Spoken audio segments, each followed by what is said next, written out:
Ora bem, nós vivemos um tempo bastante complicado do ponto de vista das relações humanas, onde de facto a distinção através da distribuição da riqueza é cada vez mais evidente, no caso, sobretudo em Portugal, como nós temos vindo a constatar, em consequência da forma como o ex-ministro do Trabalho deu cabo das relações coletivas de trabalho, da negociação coletiva de trabalho, dos instrumentos de regulamentação coletiva de trabalho, criando uma circunstância de grande liberalização, entre aspas, porque ser-se liberal não é isto, das relações laborais na economia, ao contrário do que estávamos todos a perspectivar. Há aqui uma circunstância de acréscimo desta crise nas relações humanas.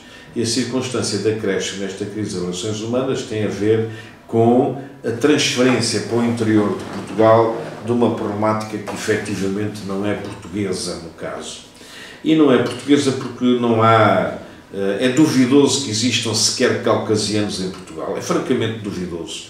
Como os escravos não foram mortos, não foram assassinados, não houve nenhum genocídio, o que sucede no caso concreto é que os escravos negros que estavam e que eram altamente significativos em número em Portugal, como os relatos do século XVII e XVIII de Portugal mostram, no caso, o que significa é que eles estão no nosso sangue. E estando no nosso sangue, tal implica, evidentemente, que não há caucasianos em Portugal, ponto final parágrafo, por muito que meia dúzia de totós, de loucos, de doentes mentais, ou de, pura e simplesmente, ambiciosos que usam esses argumentos para terem um posicionamento na economia e na política, por muito que essa gente queira, na verdade, nós somos uma sociedade de mestiços, no caso concreto. E uma sociedade de mestiços com que deveria ter muito orgulho nessa realidade. E porquê? Porque, no caso concreto, somos uma sociedade que consegue transmitir com 1 milhão de cidadãos, quando todo o processo começou, a existência de mais de 250 milhões de falantes em português no mundo inteiro e a existência de uma comunidade que, infelizmente, até nem sequer é suficientemente apoiada, a comunidade dos países de língua portuguesa.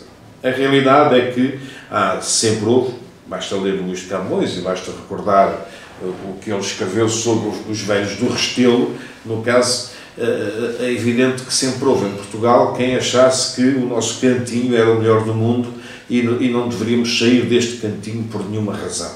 Saímos do cantinho, transformámos o mundo, fizemos as neiras, fizemos algo de muito positivo também, construímos uma comunidade global e nessa perspectiva é dentro desse contexto que nós temos que nos olhar e temos que nos apreciar e temos que nos elogiar do prazer das coisas boas que fizemos. E fizemos coisas boas, sem sombra de dúvida, no caso.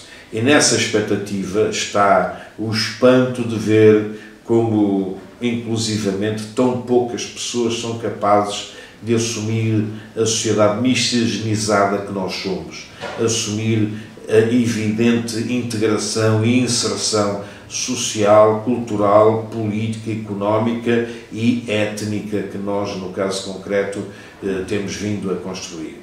E há, na sequência deste processo que tem a ver com a morte do cidadão George Floyd nos Estados Unidos da América, uma sequência infindável de iniciativas, umas que são particularmente positivas no combate ao racismo, outras que, no caso concreto, são particularmente negativas na exposição que alguns fascistas fizeram durante todo este processo, que inclusivamente levaram à tentativa de ataque de manifestações com caminhões, como foi filmado, e que levou até já, no caso, à morte de mais 3 cidadãos nos Estados Unidos da América, que pouco também se está a falar sobre isso. Na realidade, essa transmissão desse combate antirracista nos Estados Unidos da América, pelos seus lados positivos e pelos seus lados negativos, levou a que em Portugal, no caso, tivesse surgido uma situação curiosa, que foi ter aparecido uma estátua, a estátua do padre António Vieira, completamente mutilada, entre aspas, por uma pichagem ridícula a vermelho, dizendo por baixo descoloniza.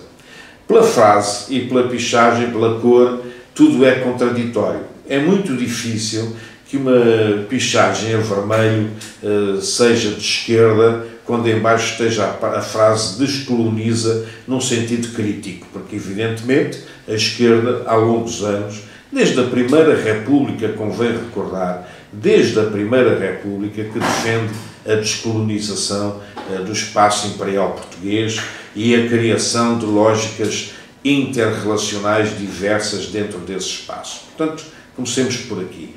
Aquilo cheira muito, sabe muito a uma jogada no sentido de vamos atacar a extrema-esquerda porque a extrema-esquerda também merece e precisa levar pancada.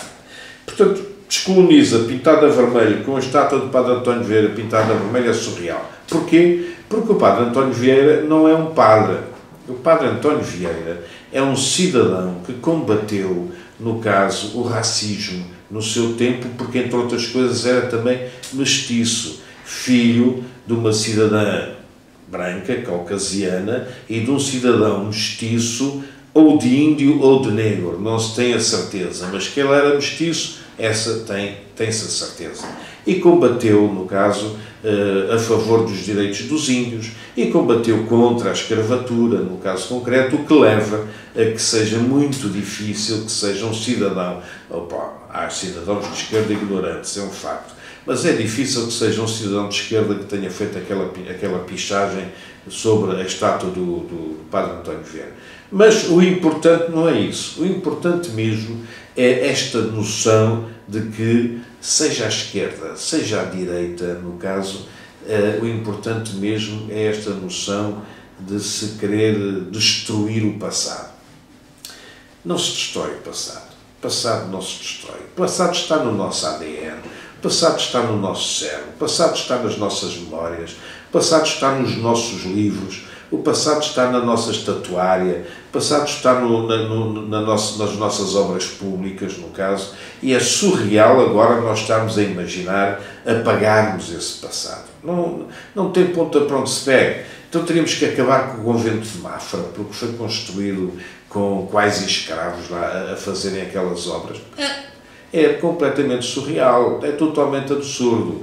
E, portanto, nessa perspectiva, é correto, é aceitável que nas escolas, nos centros de formação, nós qualifiquemos as pessoas para perceber o papel e a diferença entre a Torre de Belém e o Padre António Vieira, entre um processo de elogio de uma colonização que nem sequer foi assim tão evidente no caso, e obviamente um cidadão que combateu dentro do processo imperial português, dentro da lógica da expansão portuguesa, que combateu o racismo, que combateu o esclavagismo e que combateu a discriminação racial.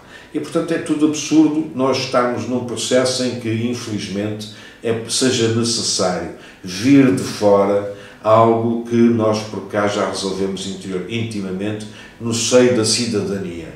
Provavelmente não no seio do poder político. É possível que o Estado português ainda tenha no seu seio demasiado de fascização, demasiado de imperialismo bacoco, como era o imperialismo salazarento.